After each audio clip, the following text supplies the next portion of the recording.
just to the southeast of York, beyond the cathedral spires, beyond the sound of the modern trains, lies a quieter place. Fields, hedgerows, winding country roads, and the faint noises of a railway that will change the area. This is the story of the Derwent Valley Railway. By the end of the 19th century, Britain was covered with railways.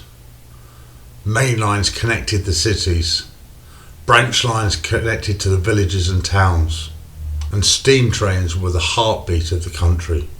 But in villages like Escrick, Weldrake and Rickle, there was something different. There was nothing. No stations, no branch lines, no easy way to travel. But the strange thing was, they were surrounded by railways. It was like being surrounded by motorways, but having no way to get onto it. But by the end of the 19th century, people were having ideas about this. The people did something rather bold. They decided to build their own railway.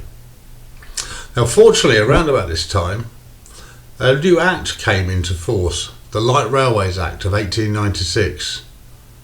This meant that smaller, cheaper and simpler railways could be built without the expense usually associated with mainline engines. This would be perfect for rural Yorkshire. There was, of course, one slight issue: money. The cost would be £85,000. That's £8.7 million today. But the funds came in slowly. They were from landowners, they were from the local countryside themselves, and the North Eastern Railway, because they would allow the line to connect them, giving them more traffic coming in. It took until 1910 to get all the money together.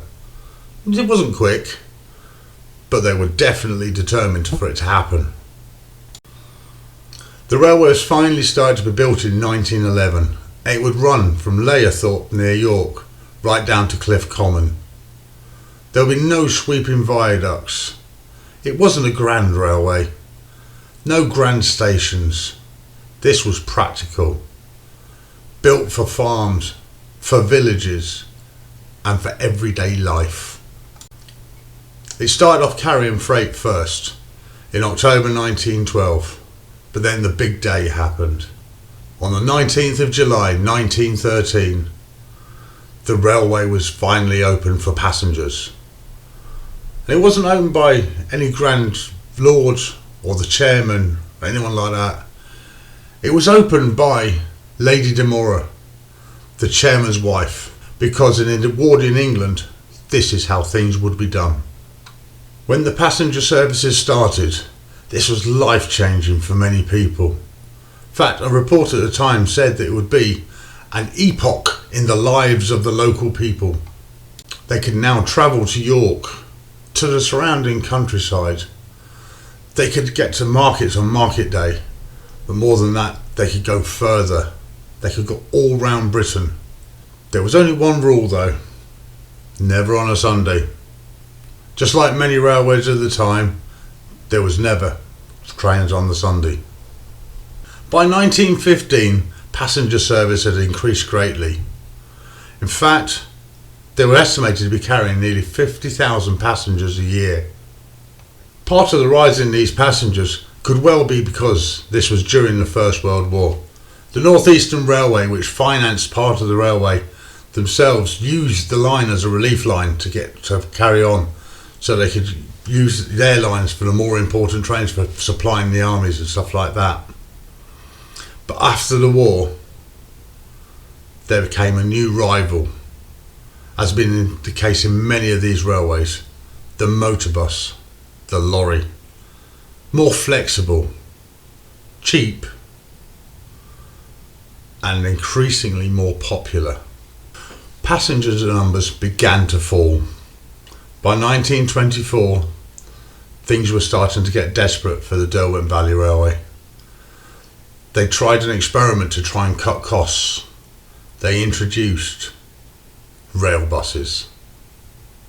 You may have heard of these from previous videos that I've done on the Selzy tramway and other places like that. But they were essentially 4 trucks mounted on rails. The idea was really clever. The reality, not so much.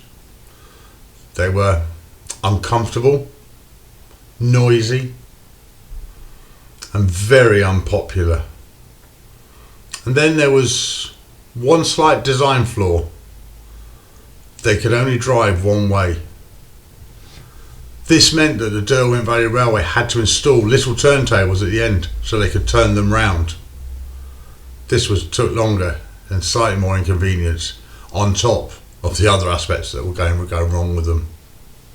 By the 21st of August 1926, passenger services came to an end. Now normally in my videos, if you've seen the previous ones, it's about this time that I start summing up. It's like looking at the railway and what it brought to the area, whether any of it still exists now. However, this time, the railway didn't die. They ran specials. They were very popular for the Blackberry line that was going on there. So they used to run blackberry picking specials.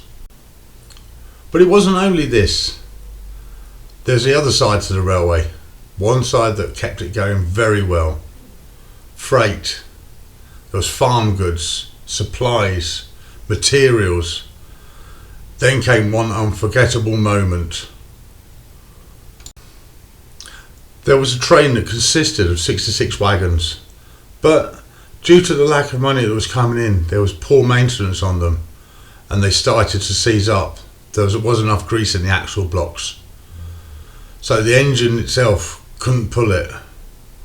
So the crew did something simple. They split the train in half. They moved one part to where it could get to, and they left the other one to pick up later. Problem solved. Or so they thought. Thing is, while they've been doing all this, the water had been getting low. And as they returned to collect the second part of it, they realised that the water was running so low they couldn't carry on and they needed to get water from somewhere. However, they were equidistant from the 2 water towers. If they went to one, it would be too far. If they went to the other, it would be too far. However, there was a plan. One of the contracts they had at the time along the line was the movement of ammunition and supplies for the RAF that had bases in the area, and they were very near one of the ammunition dumps. So they had an idea to pull the fire alarm.